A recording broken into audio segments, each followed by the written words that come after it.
Hello, everybody, and welcome back to another episode of the Details Podcast. I'm your host, Tara Miller, and today we have Brittany Johnson from Hillside Highland. Thanks for being here. Hi, thanks for having me. I am so excited to have you on. You do so much more. I know you're really known for Hillside Highland for ranching and raising the cutest cows on the planet, but you're also a mom, a wife, a realtor, an influencer, a gardener, a gluten-free recipe lady. You do the most, and I'm so excited to dive into all the things with you today. Yay, well, I'm excited to be here. Awesome. Well, since we know each other, I want to dive into our connection first because that's how I've kind of started this podcast is I feel like I've been so lucky to know so many incredible women, and I'm sure someday I'll get to the point where I interview people I don't know, but right now I'm just interviewing people I know. Yeah, we're So, mutually comfortable, so I love that. yeah. So, how would you describe how we met each other? So we met at Rural Rooted, which it feels like a lifetime ago. Like, I don't know if you Real. feel like that, but it seriously feels like so long ago. It really wasn't. Because what was it, 2021? Yes, 2021, because my son, it was the first time I ever left after having my son, and it feels like a world ago. It does. It seriously does. But it was this really cool, unique opportunity that a bunch of us women had where we got to go to Colorado and stay and kind of do a little retreat. And all of us were rural at the time. So we got to share different aspects of like the current businesses that we were doing or trying to do and learn a little bit more about social media and influencing and all of that. So yeah, that's how we met. Yes. And it was so fun because there was ladies from all different states, all different walks of life, all different and entrepreneurial journeys, and we just came together for a couple of days and really connected. And I feel like I have, had lasting friendships, and like I love staying up to date with everyone via social media. It's such a beautiful gift. It was. It was really cool. Yeah. And you have just grown exponentially since Rural Rooted. And I mean, you had a great thing going at Rural Rooted.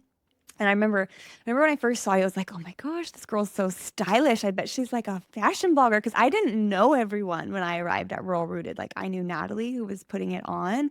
But then I started following everybody. And I'm like, oh, she raises those super cute cows that you see in like Ireland and Scotland and stuff. And I was like, wow, she's a rancher. She's doing it. And she's a mama of two to boot, which now you're a mama of three. That's crazy. So crazy. Congratulations. Was that like a surprise or a wonderful plan, or how did you decide I'm ready or I want a third? I get asked that a lot of like, Really? well, how'd you not know if you were done or that sort of thing? And I think something because when Keith and I first got married, I said, oh, I want 4 kids. Like I would love 4 kids. And then I had my first two. They were only 18 months apart, and that was hard. Wow. Like super hard. So then I was like, 2 is good. We're good. Like, we're done. Yeah, you don't know until you have kids. Like you don't know what you don't know. Right.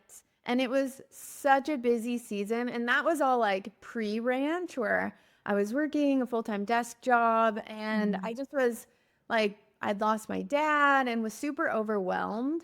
And I just was like, 2 is good. And I also had this thing where I was like, he knew my kids. And I don't think I could have another kid he didn't know. Oh, Like that was Brittany. something in me that I just felt like would just rip me in half if I knew I had a whole other child that he never met.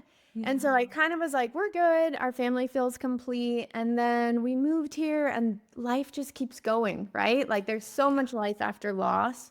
And Keith and I were kind of like, talking to our neighbors. At one point, they're much older than us. And they said something, I can't remember exactly what she said, but something along the lines of, you're never going to regret being my age and having all these kids that come visit you. And so then we were like, oh my gosh, are we going to be so lonely with only 2 kids? Oh, We're like, you know what? If God blesses us with another baby, so be it. Like, we're not going to prevent it, but we're not going to try either. And then it was like a month later, I was pregnant. So Oh my gosh, so that was God's timing. He was For like his sure. divine plan for your life. You had that conversation and then it happened.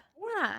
Yeah. Oh my gosh. Well, congratulations. It just looks like a beautiful, idyllic life with you taking baby along everywhere. And I'm sure not every moment is picture perfect, but I think you do a good job of like sharing everything in between. Yeah. Thank you. Yes. Okay. Well, like I said at the beginning of this, you do the most. You do so much. I do not know how you do it all. You appear to be superwoman. Oh. Um, like how would you say your time is divided up between, ranching? I mean, even just momming, like there's a lot to cook and clean and do laundry. I can never catch up on laundry, real estate, influencing. Like you just have so much on your plate, taking kids to and from school. Like some of your kids go to school, right? Because you used to homeschool and then you were like, not anymore. I'm gonna put them in school. Tell me about all of that because that's a lot to unpack. Yeah, I am not like I think online people they see like your highlight reel, right? So they don't Totally. see like my laundry room is to the brim of laundry or yes, my sink sometimes has dishes in it. Like there's Same a girl. reality that nobody sees. Yeah. But I think for me, I I used to say like I'm so type A. Now I think I'm like type A and a half. Like B has kind of crept in a little bit. Okay. But I am a planner, so I do really well with a schedule. Mm, If I don't have a schedule, then my brain is kind of like just too all over the board, and then I get nothing done. So if I tell myself like I have to get up at this time, I have to do, chores at this time, da da da, obviously within reason, because like with a baby, there's not there's not like a strict schedule, but yeah, there. baby's on her own schedule. Yes. So we have like roughly a daily schedule, and I try really hard to stick to it. But like obviously also with ranch life, things happen that are completely out of your control that totally throw a wrench in your day and you just Totally. then your schedule's off. But for the most part, I try really hard to like do a load of laundry a day to just keep up on it, Yeah. have the two older kids help out a little more with putting their clothes away or things like that where others in the house can like help pick up some slack. That's a little bit important. But Yeah. yeah, we're in calving season right now and it has been a whirlwind. Like it is definitely busy for sure. Like Yeah. this is one of our busier seasons, and then when hay season comes it's a little busy too because you're at the mercy of the weather and everything. So yeah, such is life.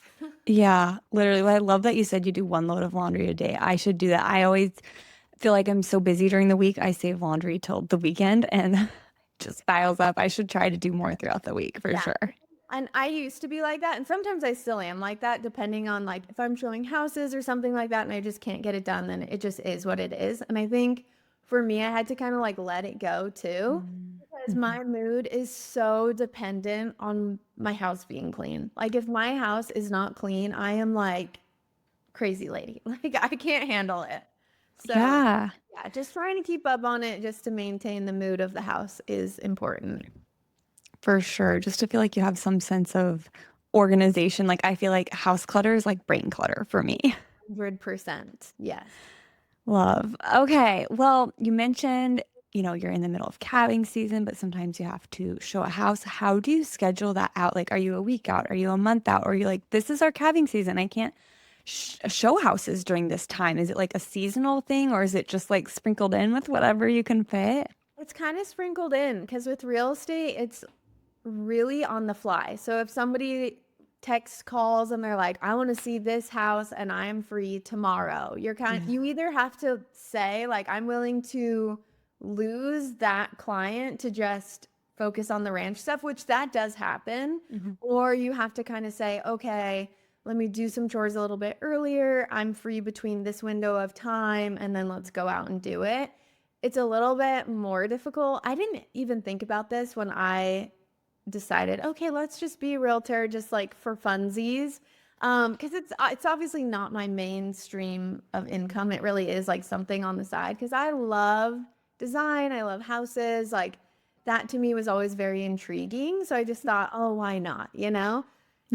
It is completely different than you would imagine, like, if you knew nothing about being a realtor, like had no idea that you had to actually join like a broker and be a part of an office and that sort of thing. I just thought you could like get your license and show houses, but it's a little bit Yeah. more in depth than that. Yeah. And living rural puts a whole nother layer on it because then I have to drive like sometimes So hours far. to go show a house. So it's probably not the most practical job that I could have chosen, but it's something. Yeah, no, I feel you. And that's how I feel about interior design is people just don't understand what an interior designer does. They have a little bit of an understanding of residential interior design because like you can decorate your own house, but especially ground up like new construction, conception to completion and commercial interior design, people typically aren't well educated of what goes into that. So I try to use my platform a little bit to kind of explain like the behind the scenes and like a lot of the fire codes, safety codes, ADA accessibility codes that we have to know, structural integration, mechanical, all of these things that aren't sexy and aren't like what Yeah. people think of when they think of interior design, but it's crucial to getting the project done. And I'm sure there's so many things like that in real estate that I would have no idea about. Yeah, it is. I mean, I think at first when I started taking the classes to then, because you have to take a test to get your license, I Yep. was like, what the heck? I thought you just like unlocked a box and they're like, okay, do you want to buy it or not? But no, it is way more than that. Yeah. For sure, for sure. And are you like within a certain hour radius from where you guys are, or like do you do it statewide, or how have you decided to like put your territory out there? So that's the other thing I had no idea about is like for Washington, for example, there's different MLSs that you can be a part of. So we are a part of two, which allows us access to both sides of the state because we live in Nice. Eastern Washington. Yeah. So we can go unlock boxes in Western Washington if we had to, but that's like depending on where it is, like 4 hours to our old house, or like if you go up north, it's like 6 hours away. So we Wow. don't One direction, right? yeah. So we don't really do anything in Western Washington. We mainly stick to Eastern Washington, but over here we're very same thing. It's like very spread out. So like just to our office downtown, it's 45 minutes away. And then like if somebody wanted like where we live, there's like nothing for sale. I think the The house we bought was the first house that came up for sale in like I'm not even joking, like 20 years or something. decades. Yeah.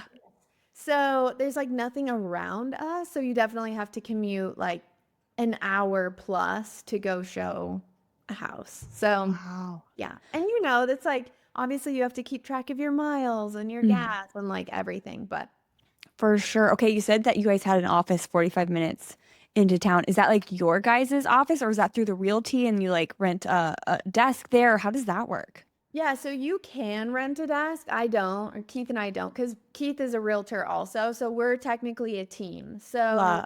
there's like fees that you have to pay your office to Hmm. be a part of the brokerage or whatever. Yeah.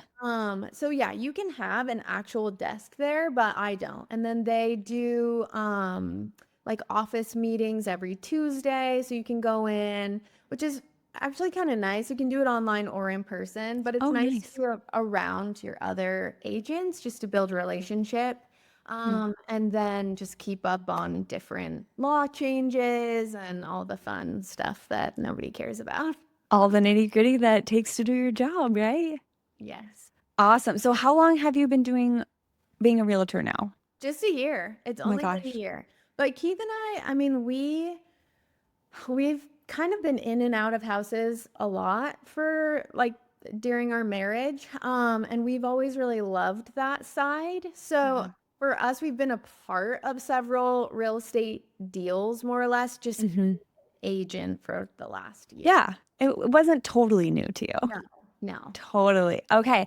And then you've been doing influencing for like 5, 6 years. What has it been now? I think I started, I mean, we've all had like Instagram since its inception, but I think Yeah. I started like actually really posting in like 2020 is when I Okay. started our ranch account. And then 2021 is when we did Rural Rooted. And that's when I was kind of like, okay, this kind of gave me the confidence to just run with it Yeah. and to start posting a little bit more less like my diary and more of like a business. You know what I mean? Yes, like more strategic, more with a plan, with an intention, right? Right. Yeah. Love that. And I feel like shortly after Rural Rooted, you just blew up. Like, I feel like everyone loves your content, number one, but two, like you just said, like you are very strategic. And I think a lot of people don't think that when they think influencing. They just think a person is going about their day, sharing this and that, and making money. And in my mind, as a business owner, I'm like, I view influencing as like the modern day salesperson. Like back in the day, you used to have door to door salesmen and, cold calls and things like that, which are still around, but I think influencing as the modern day salesperson, where it's next level because you already have this community that you've connected with. And then, it's that whole know, like, trust system that we learned at Rural Rooted. They know you, they like you, they trust you. And now it almost feels like you're sharing information with a friend when you're sharing something you bought or what you did with your house or, what recipes you're doing. And it's much more communal than the stranger at the door knocking on your door trying to sell you something, right? But it's still sales, is how I view it. Is that how you would view it too? Yeah, and I think my biggest ick, I guess, is I hate like being salesy. Like that is so anti my personality. I just don't like it. So there's a lot of emails that you get as I mean, I don't even like calling myself an influencer. Like it's Oh, you just don't? no. Okay, No. okay. Because sometimes I feel like I'm not. I don't know. I have super bad imposter syndrome for sure, where I'm kind of like, oh, I don't really think, like, I think I'm not an influencer, you know? Yeah, but you're online, like you just said, strategically for your business, right? Right. And I mean, I will say, like, we don't do any marketing at all for the ranch. The only reason people know who we are is through social media. So, in that Yeah. sense, yes, 100%. Like, that's where we have grown, to be able to sell our cabs. But Yeah. yeah, I just get super like ugh, itchy. Like, I just don't love being the salesman. So when people like you get a lot of emails, of, oh, I have this new whatever lotion. Do you want to sell my lotion? But then I don't like, maybe this is again like type A or whatever, but I don't like being told what to do. Yeah. Like, you have to say this. You have to like post this, Mm. blah, blah. I'm kind of like, no, like I'll pass on those every single time. Yeah, that's not your style. No. And I don't ever want to break the relationship that I've built with, people that follow me and thinking that I'll just be pushing anything. You know Yeah. what I mean? Like you don't want to go so against your niche or whatever that like people are kind of like, oh, that's a little out of left field for you to be selling stilettos all of a sudden. You know what I mean? Yeah. So you have to like kind of value a little bit of what you're sharing, or else then it turns into a whole. I think then you lose people in that way. So Yeah. yeah, I try A not to hundred be percent. salesy, but you gotta pay your bills sometimes. Yeah, exactly. I mean, yeah, it's your business. You got to pay the bills. And I think one important thing that we learned at Rural Rooted was about our pillars, your content pillars. And like for me, obviously, I own an interior design firm. So it's design, architecture, but then also relatable things like motherhood and travel. Those are really my four pillars. And education is a pillar too, which we've kind of talked about a little bit. But like you said, like if you were selling stilettos, that has nothing to do with your pillars of business. So it doesn't relate at all. So it's like an easy nix. Like, no, not going to promote that. Right. Exactly. Yeah. For sure. But you have had some amazing success. You've obviously been doing this a long time and you grew to the point where you did get a PR firm. So congratulations on that. Yeah, thanks. And I actually just hired them. What? Oh my gosh. Okay, hold on. Tell us about this. I want to So know everything. I feel like again, maybe it's just like an imposter syndrome, but I feel like when you get to this, and I'm not even saying this like in when you get to this level, no, like that sounds bad even leaving my mouth, but I feel like when you've done it for a while, I'll just say it like that. When you've done Yeah. it for a while and you kind of know what you're doing, like Mm, I've had a couple different management companies that I've worked with, so I could understand how they were pricing me because that's always been my like biggest battle is, Mhm. again, I'm not super salesy. I don't know how to value my work, I guess, which is huge, right? Like if you undervalue yourself, that's not good. Yeah.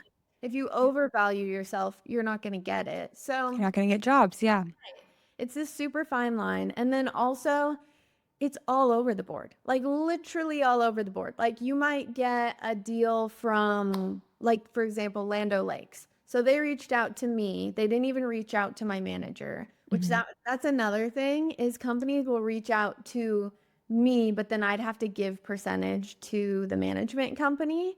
So it's kind of Oh. like get the deal for me. So it kind of that part stung a little bit, and they'd still Yeah, and I have no idea like what type of a contract that looks like, but I almost like because I write contracts for our projects and I almost would want to like write in like if I get the job in, like I make the money. If you bring the job in, you get your cut. Like I wish your attorney could have like put that in print or something to help protect you. And you learn that stuff as you go, but I think just the thought of, oh my gosh, someone wants to work with me. So you're like, sure, 20%, Yeah. there you go for nothing, you know? Gosh, Um, yeah. so I've learned a lot over the years to be able to do it myself, you know? Like Keith's always kind of like, why are you even like accepting these contracts? Like, you know, just do it yourself. You're fine. You know enough to get through it, and then the things you don't know, just muscle through. You know what I Yeah, mean? That's how I for look sure. at life in a lot of different ways is I know enough to be like proactive. And then once I Yes. get my feet moving, I'll just muddle through if I don't know how to do it. So Yeah. yeah. Yeah, well, no, that brings up a really good point because I love to ask people in your industry, like, what are some of the biggest obstacles that you've had to face and how have you overcome them? And that sounds like a pretty big obstacle.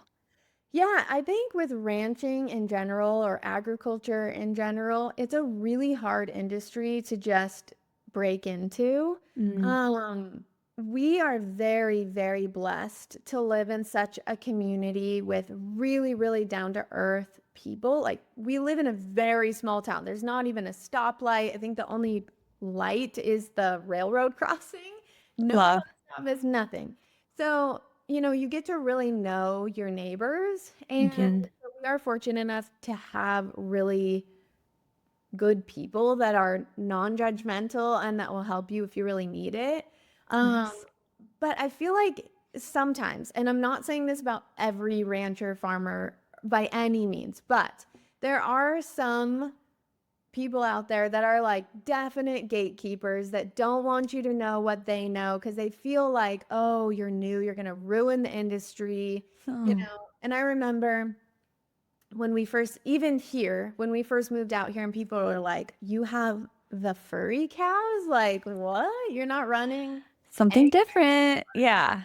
So there was, I think that's been one of our biggest obstacles is people do look, and I will say this, people do look down on ranchers that have highlands because to everybody it seems like a hobby. So that's been one of Oh, my like personal like internal battles that I've had is yeah. like I would consider us a ranch. You know, I would For consider sure. I would too. but when you say it out loud, then people are kind of like, no, you're a hobby farm. And there's absolutely nothing wrong with being a hobby farm. I'm just going to say that. Yeah. But that's not my goal, or that's not our Totally. goal. So, Yeah. you know, when you're told over and over and over, you're not a ranch, you're a hobby farmer, you're a hobby enthusiast, whatever, you're kind of like, "Ah, no, I don't want that. So Yeah.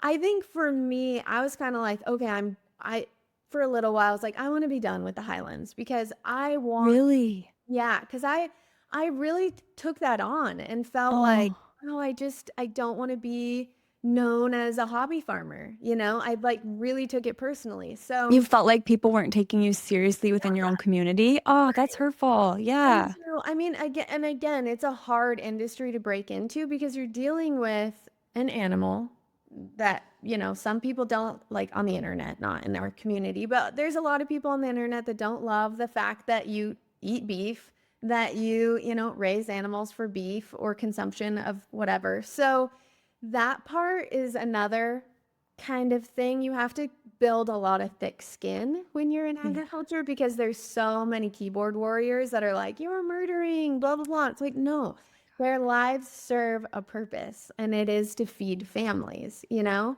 But with Yeah. the Highlands, it's way different. People see them as pets, like, you know, I mean, and I'm not saying anything negative about it because those are the types of people that buy from us. Yeah. Is they want Highlands for like backyard pasture pets. Again, nothing wrong with that at all. But I just took it as, you know, when you're providing that for someone and then people kind of look at you and they're like, oh, you know, you're not for real. And then I was like, okay, fine, we're going to run Herefords. I don't know. So then we started a cold beef program because, you know, I just love cattle in general. I don't know what it is about them or why I felt so called to starting a ranch, but there's just something so peaceful about it. So we are kind of phasing out like the unregistered Highlands and kind of focusing more on like the registered Highland herd, and then we'll have a beef herd also. Cool. So you're diversifying. Yes, which I think is important for any industry, really, because you never really know how the market's going to go. So just being able to offer, you know, a couple different streams, which I always like joke. I feel like the guy on the street corner with the jacket, like, oh, we got some of these, we got some of these, Yeah, I've got a little bit of this, a little bit of that. everything. But yeah, it's been super fun for sure.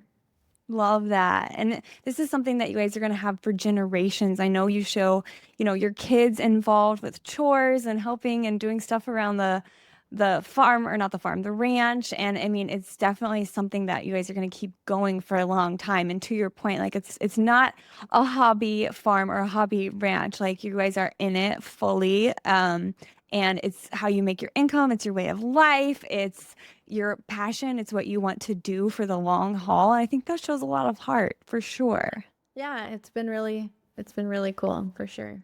Nice. So, how do you delineate your days or like your times between, okay, what am I doing for ranching today? What am I doing for online today? Because I mean, you are a daily poster and sometimes you post 2 to 3 times a day. And I mean, that takes a lot of bandwidth to like prep a post. How far out am I thinking about prepping a post? Which one of my business pillars am I going to highlight? Is it family? Is it ranching? Is it cooking or fashion or something else? Like, how do you plan out your posting schedule? Because that in itself takes a lot of bandwidth. So for posting, I'm not a planner in that sense. I'm definitely this is how I feel and this is what I'm going to post today, which has kind of it's a blessing and a curse because I definitely feel like sometimes with my account, I'm like maybe a little bit too spread all over the place compared to some people. You know, like if it was just cooking, right? Then people come to your page and they know what to expect. You're just going to be showing cooking. But for me, I'm showing ranch life, cooking, sometimes some motherhood, barely anymore, but sometimes fashion, you know, so it's like a little all over the place. And I think Yeah. I feel like like that, it's lifestyle though. You're like a yeah. lifestyle brand. It's not just one avenue. You're sharing like multiple avenues, right? Yeah, and I kind of fall under that umbrella, but I think it's hard because, you know, your account kind of goes like this, like followers and unfollowers, because it is a little bit like all over the place. So if someone sees a ranch reel, right, and they come to your page and they're like, "Oh, I want to follow you because I love cattle," whatever, and then you post an outfit video and they're like, "What? That's not what I came here for." Yeah. So, you know, you have to grow a little bit of like a whatever personality, like if that's it's going to be what it's going to be. But I definitely post how I'm feeling. So if I have more ranch content, that's what I'm posting. If I am like, oh my gosh, I'm obsessed with coffee all the time. So I'm going to share like my coffee, this, that, or whatever. So it's kind of that. And then if I have a brand deal, that's more of a schedule. You know, like Got it. you have to get it approved and then they'll get back to you and then you have to either do edits or whatever and then post it when they tell you to. So Yeah. I think that's more of like the schedule side of my posting, but I don't sleep a lot. I do I a believe lot. you. Yeah, so I'll do like I'll lay in bed, which again, this is not healthy. I'm not promoting this, but I'll lay in bed on CapCut and be like, putting together reels and then Mm, kind of say like have a draft of okay, let's just post this today, whatever. yeah. So, anything outside, I post a lot of like iPhone footage, but anything brand deal related or anything cooking related that's in the house, I'll post like I'll use my nicer camera. So those take a little bit longer to put together, but Yeah. What kind of camera do you use? I use the Sony A7 I don't even know how you say it, but it's the A7 and then there's three eyes. So Okay. And do you film in vertical format with that then? And then you send it to your phone and edit in CapCut, or are you editing like on the computer in Photoshop or Lightroom? so I used to like because when I'm doing it, I have and this is where like God bless my husband because he's like, you need this camera and blah. And I'm like, I don't even know anything about it other than like I have a little remote where I'm like click and it like starts the camera. So I'm like, Nice. what is the best? He's like my biggest hype man and I love Oh, so yeah, I just record like I have a tripod set up and I'll flip the camera because it has a little thing you can turn it. yeah. Hit my little record button and then I'll just do like several different clips. Yeah. And I used to then airdrop everything to my phone, edit in CapCut because I love CapCut. Um, Yeah. but then it was like I'd forget to delete stuff and it took up so much storage on my Oh, phone. So now yeah. I actually like have everything on an external hard drive on my computer and I edit in what's this called? Final Cut Pro. Oh, nice. And so, Okay. yeah. And then if I have to do like a voiceover or something, I will just export like my finished reel to CapCut and do the voiceover there because I know how to use it so well now. Yeah. Final I Cut. have not gotten very familiar with CapCut. I'm still an InShot for like Okay. everything. And I'm like, I've tried to use CapCut. I haven't put in the hours to get to know it very well, but like I feel you with, and I feel like also, I feel like you have such a curated grid. Like I know you're like, I'm all over the place. I post on a whim. Whenever I go to your page, I'm like, wow, all the colors coordinate. Like there's depth in like your cover photos. Like this one will be close up, this one will be far away. And mine, I'm like, I love my clients, but I have companies whose branding is purple, companies whose branding is yellow. Then I'll get to do like a really warm, cozy home that's Sure. neutral. And then I have another company whose color is black and red. So I feel like my feed is just an absolute disaster. Like when you come to my landing page, you're like, what in the world? Like you're like, if you post about coffee and someone comes thinking it's a coffee page, well, I could post a home photo of a home that I had the pleasure of working on for 3 years, and people come thinking it's gonna be like an Amber Interiors or a Studio McGee, and then no, I'm like talking about fire safety codes and how it's so important. Like they're like, what is this? Mm. What is this craziness? So I feel what you're talking about there, but also like for me at this point in my career, like I'm so busy doing the work that the marketing arm, which is Instagram and some other things for us like YouTube, Pinterest, Facebook, is just such an afterthought. I'm like, if I can get to it, I'll do a little something, Sure. but I just do not have the time. So I'll have sometimes days, weeks in between a hard post. Mm-hmm. And then I'm like, oh, something will spike my mind. I'm like, oh, this is fun or interesting. I want to share this on a story, but then it comes out of left field. So I feel like I lack the consistency that you have. I think that's what I admire. And probably what your community does too is like your consistency with showing up. Well, thank you. I really appreciate that for sure. Yeah, absolutely. Okay. So this is something that I've been dying to talk to you about. We have both been on health journeys, different health journeys. Aren't we all on some type of a journey? Yeah. But you used to suffer from migraines. I don't know, do you still have migraines sometimes? Not as much. I do get them sometimes, but I think it's more like I have this thing called a Chiari. I don't know if you've ever heard of that. No, what's that? But so I like sidebar, but I played Yeah. soccer my whole life, like Okay. literally from kindergarten through college until I had knee surgery. Oh, But in high school, I had so many concussions, so they were a little bit concerned and they said, "Okay, you oh really need to gosh. go get an MRI." I said, "Okay, whatever." So I went and got an MRI, and they found that my brain stem goes down a little further than like the average person. So it's called an Arnold Chiari malformation. Oh my goodness. Whatever the heck that is, I still don't really know, but I have Mhm. it. It's not Yeah. severe enough to need the surgery, but they told me it's like can grow and you need to get it. I have not gotten it checked since I was in high school, which is Oh probably my gosh. okay. But that is part of the reason originally when I was having super bad migraines in high school, Hmm. contributed it towards. So Okay. a neurologist and all this and that and whatever. But come to find out, I actually had pretty severe food sensitivities that were causing my migraines. So since Wow. I cut out gluten, almonds, kiwi, which was so sad because I love kiwi. Oh, that is sad and so random. I know.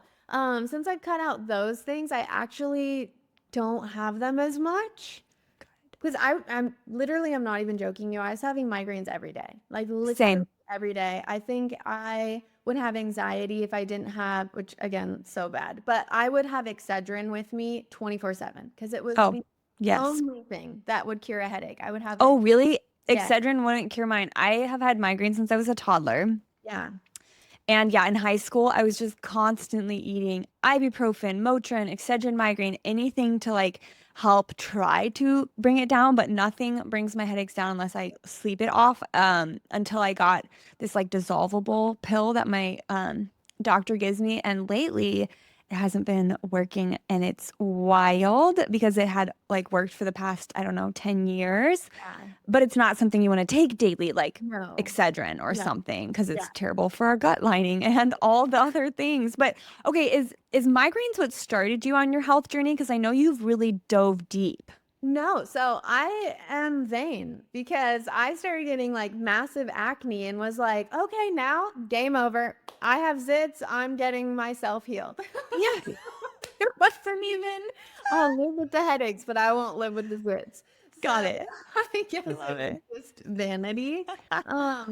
But so like when we lived in Western Washington, we were commuting. So we would drive we would go to work Monday, Tuesday, Wednesday. Then after work on Wednesday, we would grab our, animal hauler trailer or our enclosed trailer and either pack animals over or pack like our house stuff over.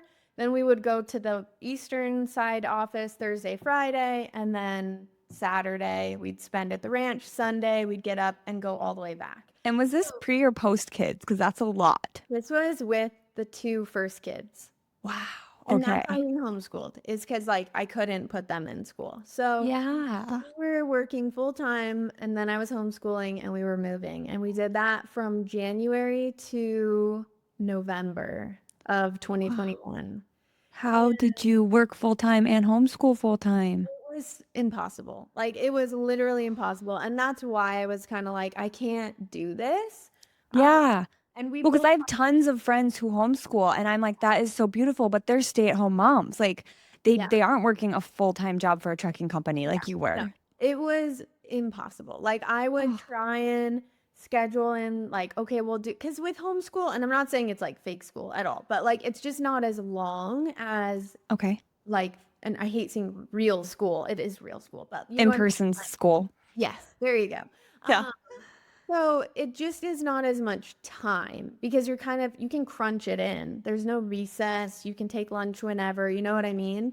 Yeah. So we did school for like my lunch and then after work we would finish up with if there was anything left over. But we're talking like kindergarten. Like it wasn't Yes. grade math or anything. Yeah.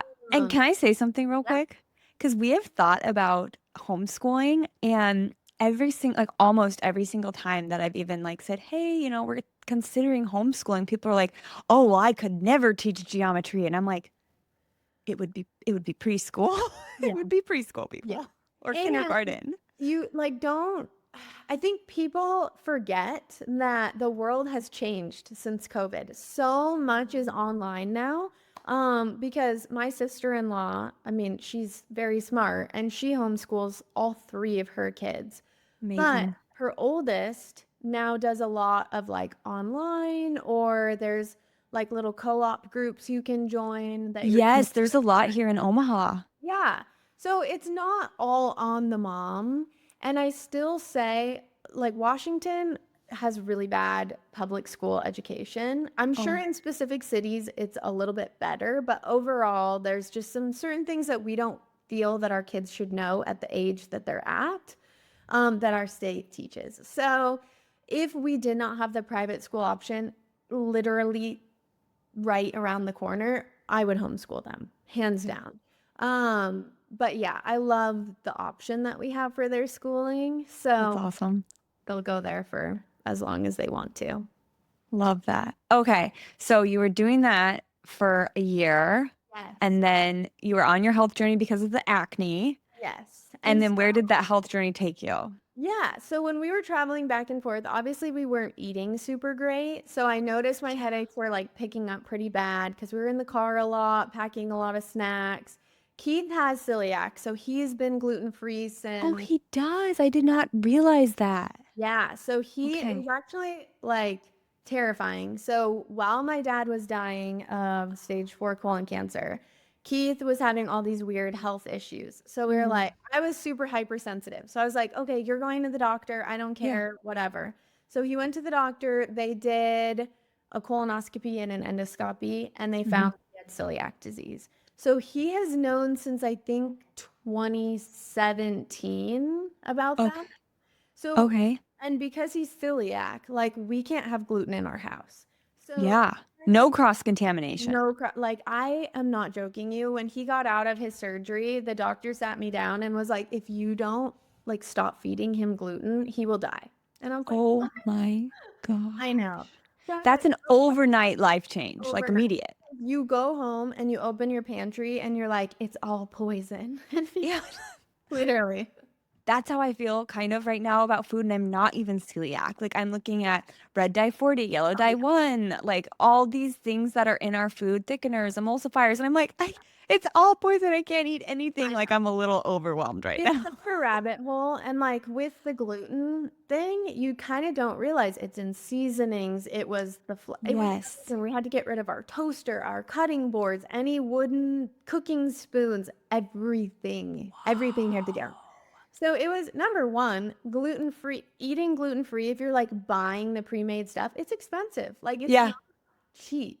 So to No. like look at a pantry and you're like, I have to throw all this away. Like this is such a waste, you know? Yeah.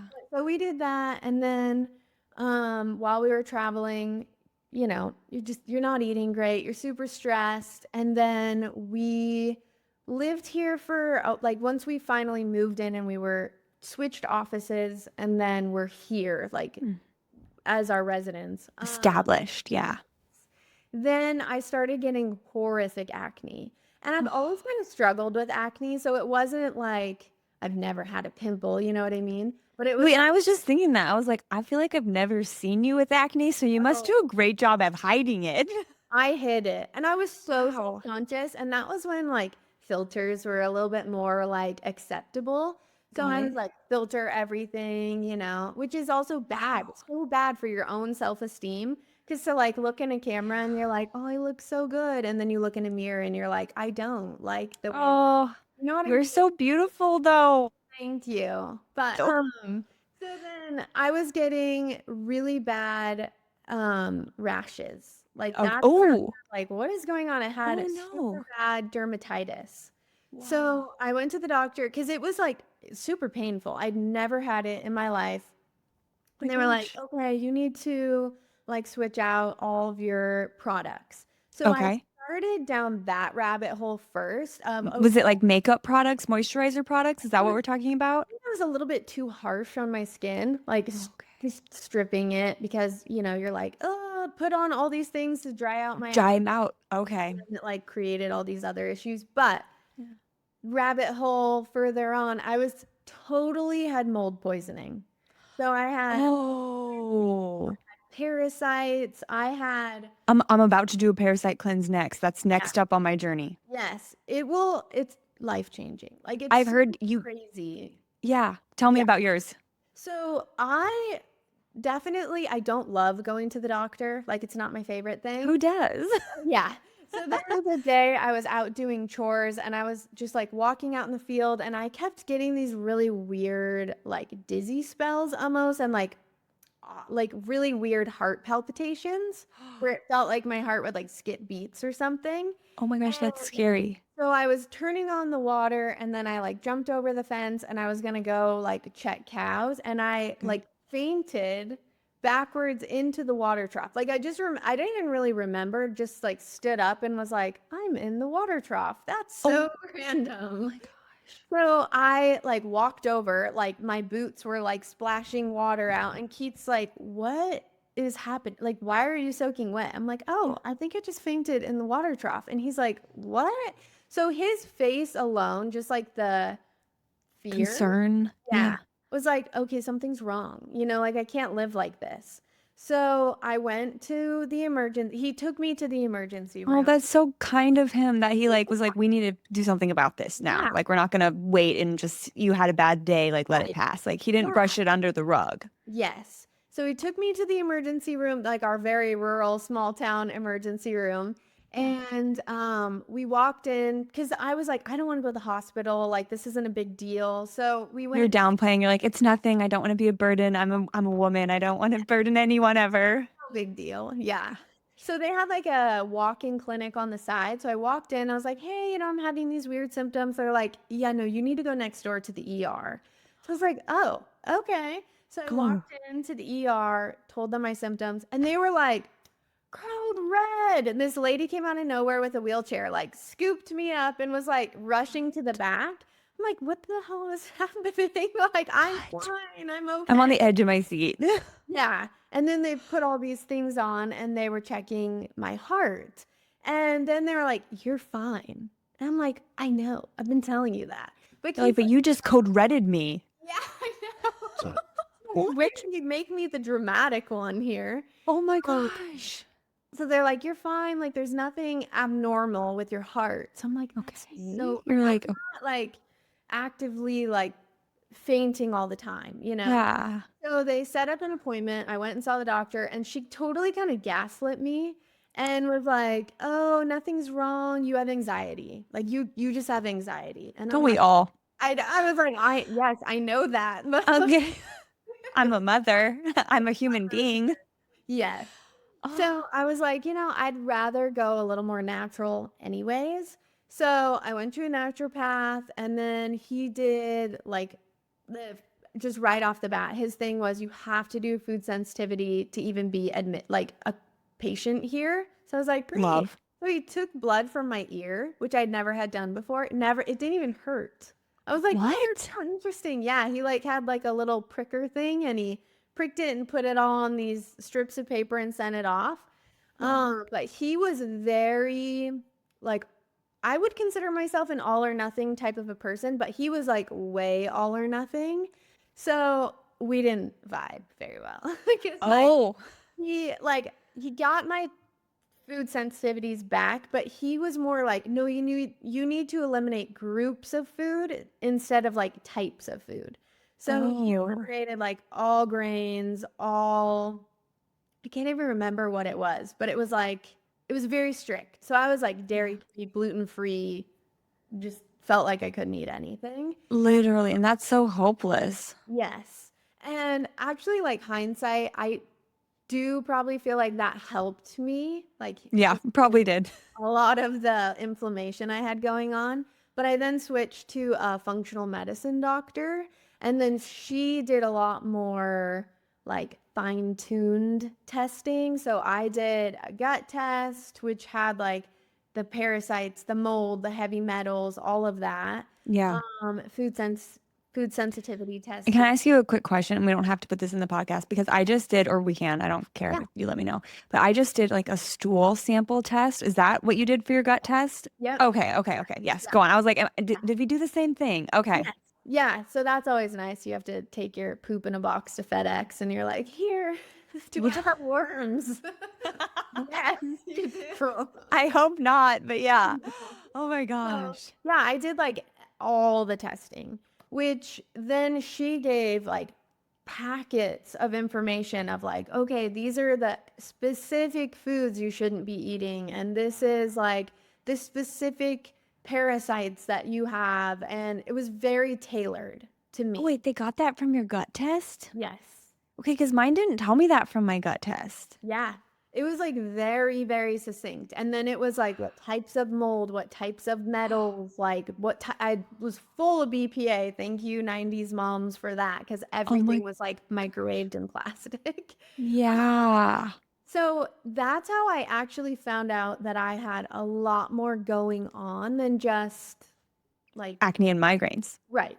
And Yeah. so I think the detox process was kind of hard because I did the, what's it called? I'm drawing a blank. It's okay. What just what describe it? Maybe I can help. The doctor, what's his name? The medical medium. Oh, okay. She didn't recommend that, but I had like seen it online. And so I did the medical medium detox, Okay. and it was so hard. Mm. I would have never said that I'm like emotionally attached to food until I did that cleanse. Because when everyone else, because you're still the mom, right? You still have to cook everybody dinner. And then you Yeah. get your little celery juice and like cold soup, and you're like crying, like, oh, I just want what I made for everybody else. Then you Yeah. have to like do the liquid diet to be able to get it all out. So it was a lot of celery juice, which I didn't think that I would like, but I actually loved. Yeah. So incorporating that every morning, it was pretty good. Like you'd think, okay, it's kind of gross, but it was super salty, and I kind of like salty. I'm more salty than sweet. Yeah. So I enjoyed it. But I did not enjoy like, okay, so for example, it would be a salad for a whole meal, but you can't have the salad dressing because you can't have any oil. So you had Oh. to just squeeze an orange on top. Oh, I that's what I do for my salads, but I do half olive oil, half lemon Okay. juice, and I like shake it together. But okay, I'd have to take out the But really oil. juice. Yeah. So it was Okay. like no fats, no oils, Okay. like no meats. Oh, no meats. Okay. No, it was all veggie. It was all like soup or raw vegetables. And they do it like there's I think it was for like a little over a week, like 9 days or something like Okay, that that. was my next question is how Yeah. long did you endure this? I think it was 9 days, if I'm remembering right. That was a while ago. Yeah. But yeah, they have a menu. So you can choose like from the menu, and then it's like cold soups, raw veggies, this, that, and the other. But yeah, I never really thought I was emotionally tied to food until I had to sit there with my cold soup and watch everybody eat. And I'm like, oh, this is so depressing. Did you do it like hardcore perfect for those 9 days? Way to Yes. go. And I felt so good. Like Did you? that's like the very beginning was really hard. And then when you start feeling better, then that's when you're kind of like, I can do this. There was no bloating. My skin was clear. Like it was wild. But I also, like, I'm not saying I'm not, because I've not ever struggled with fertility issues at all. Okay. Yeah. But I will say that doing that detox, I got pregnant right after that. Wow. Know if it was like something that like reset in my body because I was pretty sick, like just did not feel good overall, like before the cleanse. Then I Yeah. did the cleanse, like in the midst of all the testing and everything, and I, um, for whatever reason, struggle with like a sluggish liver. So like my Mm. body just does not detox well. So I had to kind of like force it to detox, and then I got pregnant like right after. And I was really kind of nervous about it because I was like, oh man, I haven't felt good for so long, and now I'm pregnant. I'm Huh. not gonna feel good again. Yeah.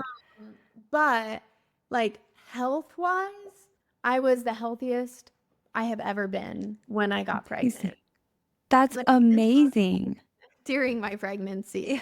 So it was like you can't win everything. But Oh, yeah, wow. I definitely felt overall really a lot healthier when I did the cleanse and then started, with the functional medicine clinic doing a routine of different types of supplements. And they're, again, it's super tailored. I'm Yeah. not a big believer in like, they have these vitamin companies online where you can just do whatever, like a little cluster of this, that, and the other. And I feel like it should really be tailored to you and your body and like Yeah. what you need. So yeah, I think that it was really helpful to kind of like get a mind shift of new diet, new supplements. At that same time, I stopped working. So it was very, less like I just had very little stress. I mean, life is stressful, right? But I Yeah. didn't Yeah. have like job stress. Yeah. It's a different kind of stress and a Yeah. smaller amount, probably. So my cortisol levels were way down. Um, but yeah, it was an interesting time because when they did the testing and they said, "Oh, you're full, like literally full of black mold." I'm like, "Black mold," which you can have mold in your system for a really long time. And the Yeah. house we lived in before here, we had skylights in our room that leaked. So we were kind of like, Oh, oh, maybe there was mold in there. But then this is weird, but like, okay. I don't even know if this is like true, but I Okay. swear that when you have mold in your system, when you eat certain things or like you're in a moldy area, you can like sense it. Mm. So in our bathroom, I was always like, there's mold in here. Like, I know there's mold in here. And Keith was like, oh, the shower's kind of gross, but I like, feel like there's go ahead. I feel like there's mold in our shower. Yeah, It's it so was, weird that you're saying this. I'm like, she's yeah, reading my mind. it was bad. So I, like, again, before I would, and like just to backtrack a little bit. So I would go room by room and be like, okay, I'm going to do like a low tox, I don't even know what you would call it, like edit. So I'm going to take Yeah. out the laundry stuff this month. And next month we're going to do dishes Oh and yeah, like fragrance free. We've yes. done all that as well. So I've kind of like I went through and was doing like little edits for each room of like what I'm gonna live without. And Yes. then we got to the bathroom and I was like, I've been bleaching, like bleaching this bathroom, which bleach and mold, no, no, like makes it worse actually. Really? So I did not know that. yes, yes. So I was like, this bathroom, I swear, is never gonna be clean. Like you could walk in and it just smelled wet. Like, Mine smells musty. yes, And like yes. ours doesn't have a ceiling, like a vent fan. So I always am opening the window and I'm like, Yeah. we need to install a fan. And this is gross, but I struggle. Like I clean it and clean it and clean it. And it still looks like kind of blackish around like behind the caulking. And I'm like, we need to rip this out. And my husband's like, yeah. And then recaulk it. And I'm like, no, rip it all out and like check the studs. Yeah. So when we did our bathroom, because I was kind of, and again, this is where like sometimes with social media, it's nice because I could show the process. We did get a couple sponsorships for the bathroom because it was not something we were planning on doing. Like it kind of came out of left field. Oh, really? So when we ripped out the shower, it was soaking wet behind the tile, like disgusting. Oh my gosh. So we ripped it out and then like with mold, the spores and stuff, you don't want it to like go through your house. Yeah. So we had a bathroom, like a window in the bathroom, and Keith would Okay. open the window and just throw everything out. So we literally took our bathroom to the studs, like literally Wow. to the studs, and then kept the same floor plan, but redid everything. Yeah. So And it's gorgeous. thank you. You're welcome. Uh, and I love that side, you know? And that's kind of one of those weird things too with Instagram. You're like, I love design and home decor, but it's like, honey, you can't do it all.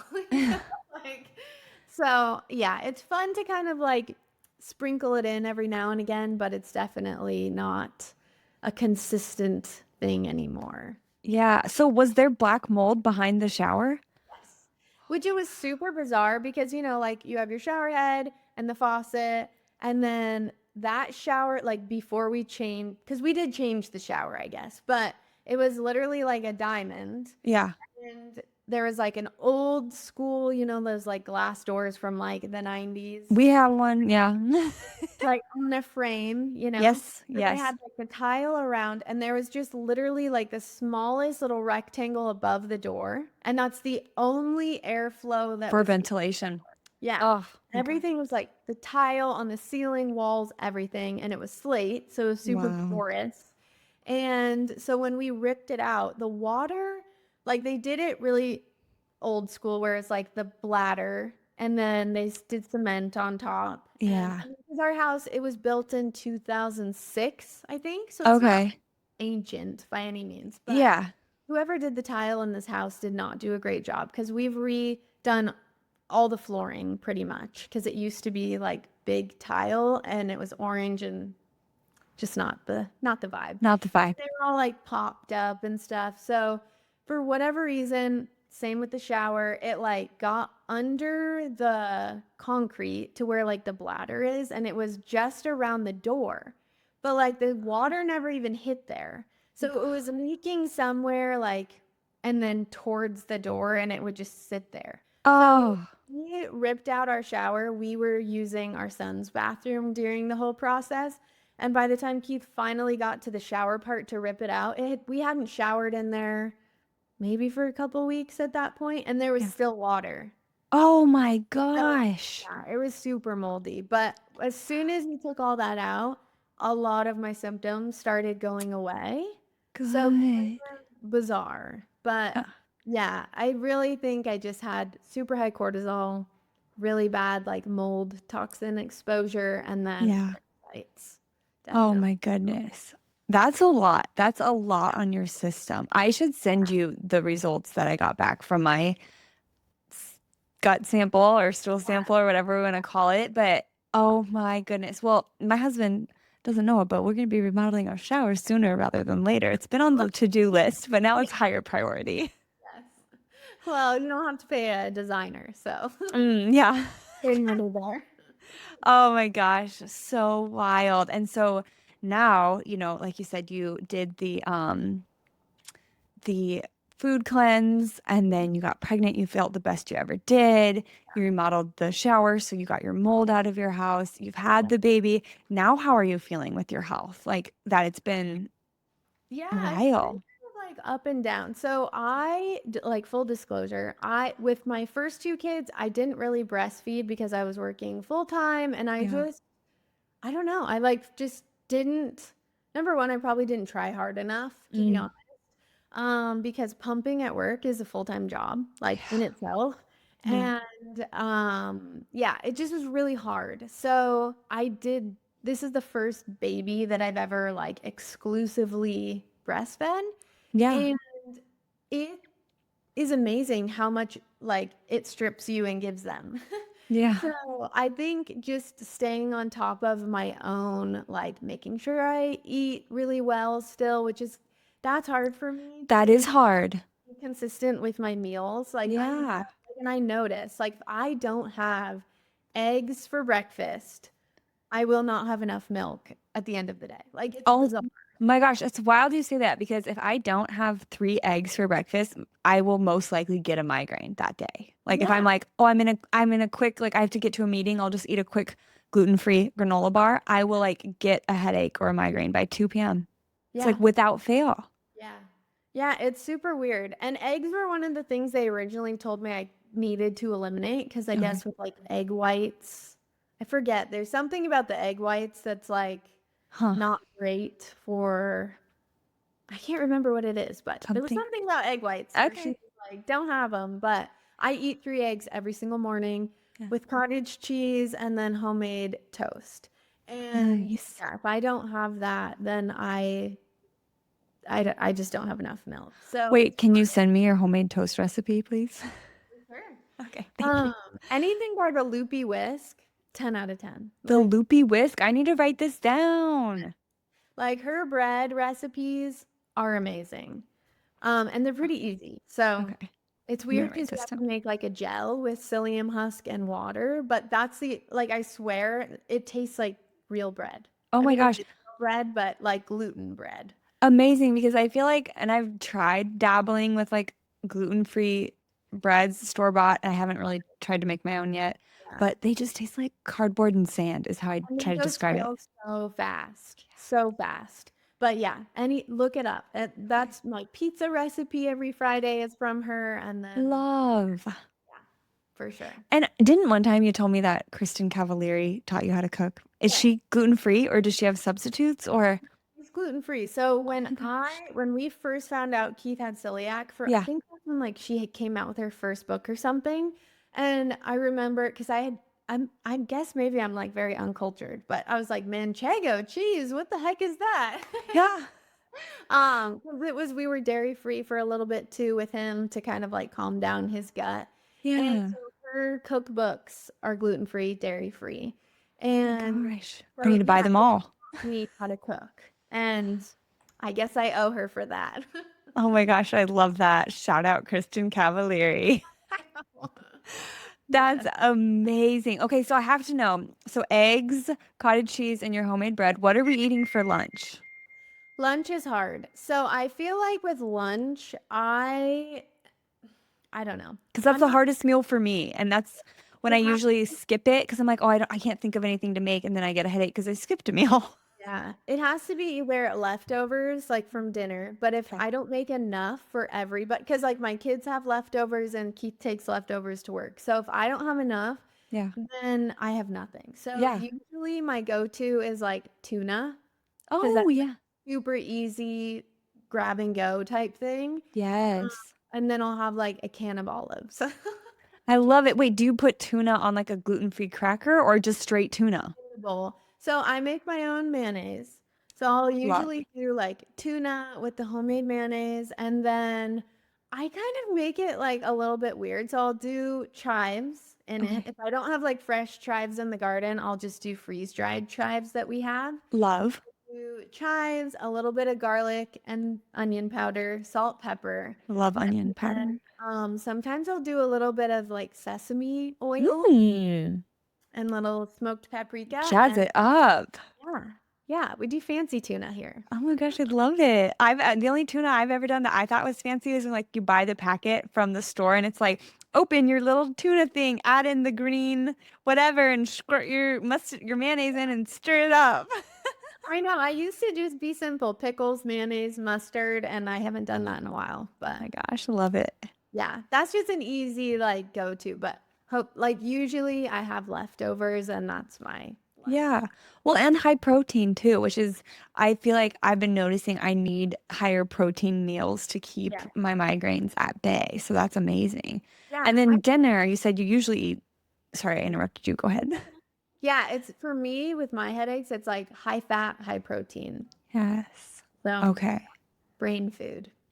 Yeah. Oh, for sure. And I need to really work on, for me, honestly, okay, I'll be really honest with you. When I went, so I went gluten-free last November, I Mhm. think. And I like struggled with being perfect at it at first because you're like, like, oh, I'm just dabbling into this. But then I like really went hardcore. What I've noticed is since I can't eat like a piece of toast with peanut butter on it or like, I don't know, just a sandwich or just like regular things, like, well, I'm a pasta girl. So I love pasta and I Yeah. can't eat it. My husband has bought some like gluten-free pastas, but it's just not the same. No. But what I've noticed is since going gluten-free, I crave sugar. Like I've never craved sugar before. And so that's why my doctor is wanting me to go on the parasite Yeah. cleanse in my future, but it wasn't from my stool sample. So I'm like gonna ask her about that. But did that happen to you when you first went, like the first year you went gluten-free? Were you like oddly craving sugar? I mean, probably, but that's like my vice. Like Yeah. I love candy. I love Okay. it's so bad. We don't have candy, like which is good, or I would Yeah. live on candy. But Yeah. yeah, I could go for like all the bad stuff for sure. All Yeah. the food dye filled candy would be like my absolute favorite. But yeah, I think anytime you're like cleaning up your diet, maybe you just Mm. start craving bad stuff. But Yeah. yeah, I feel like whenever I have a sugar craving, I just kind of eat fruit or Mm. honestly, I'll just like eat a date and it will like kind of hold me over, I guess. Satisfy. Yeah. Nice. I have been called a fruitarian before. I eat so much fruit. I love fruit. But the weird like grandma grandpa vibe thing that we have gotten into since I've been craving sugar but like can't eat anything Yeah. is rice pudding. What? I didn't It's ever have that. it's kind of like tapioca except tapioca has gluten. Oh, And okay. so it's Wait, like I think because I use tapioca flour. oh wait, so then maybe I don't know what I'm talking about. I don't know. I I hope thought it. tapioca was made from flour. Or maybe it's tapioca flour. I don't know. Okay, just don't listen to anything I said except that we're grandma and grandpas. And we've been really into rice pudding. And it's like milk, sugar, and rice. And then you like, well, you can either buy it or you can make your own. You like boil it and then put it in the fridge and it cools down. Then you put like cinnamon on top. Okay. And that has been like our little sweet treat recently. And I feel like such a grandma. Whatever works. I know. I'm like, I've been eating way too much rice pudding. Girl needs to slow down. Amazing. Well, oh my gosh, Brittany, we have caught up on so much stuff. You've like, I need to go out and get all the Kristin Cavallari books and that whatever the Whisk thing you told me about. Whisk, yes. Yes, I need to get on with her. But yeah, thank you so much for taking time out of your busy schedule to just catch up and talk and record a podcast. Of course, anytime. And where can the people find you if they're listening to this for the first time and they want to find and follow along with your journey? All of our accounts are at Hillside Highland. Perfect. So you're on Instagram, YouTube. Are you on Pinterest? I don't know. But yeah. Yeah, but no. Our biggest account is Instagram. Okay. Then we do have a TikTok, but Oh. it's just basically the same stuff. And Okay. then we have our website, which is where we sell all of our calves. Amazing. And that's just hillsidehighland.com. Yeah. And we do have a very neglected YouTube page. Yes. My YouTube is neglected as well. We can only do so much, right? Literally. Okay. Well, you guys know where to find her. Be sure to follow along. And people order direct to consumer beef from you guys? Not yet. No. Not Hopefully yet. someday that would be the goal. So we are currently growing the beef side, and we haven't really dabbled into. We're very cart in front of the horse type. Yeah, no, that's fine. But people can buy the animals from you, correct? Yes. Perfect. Okay, amazing. Well, thank you everyone for listening or watching, and we'll see you next week. Bye. Thanks so much for listening to the Details Podcast by The Heartland. If you enjoyed this episode, please follow along on Instagram at The Details Pod, subscribe on YouTube, and leave us a review. Turn on your notifications to hear new episodes every Monday. See you next week. Bye.